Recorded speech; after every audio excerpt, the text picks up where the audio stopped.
రాజశేఖరం గారి గురించి ఎప్పుడూ చెప్తూ ఉండేది. ఇదిగో ఈయన కూడా నేనే చూసుకుంటున్నాను. ఇప్పుడు ఏం చేద్దాం? ఉన్న ఒక్క ఆధారం కూడా పోయింది. స్వామి అందరికి హారతి చూపించు. రా నీలకంఠం రా. ఇక కోర్టుకు వెళ్లడం అనవసరం, ఇక్కడే తేల్చేసుకుందాం.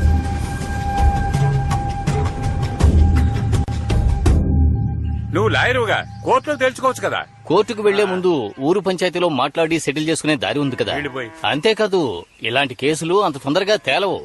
తీర్పు రావడానికి 10-15 ఏళ్లు పడుతుంది. మన ఊరు పంచాయతీలో 8 ఊళ్ళ పోదాల ముందు రాయించుకుంటే వాడు కోర్టుకు వెళ్లలేడు కదా. అవును, ఆ ఉయ్యూరు పంచాయతీలో ఎద్దును పంపి గొడవ చేసింది మీరే కదా. అవునన్నా.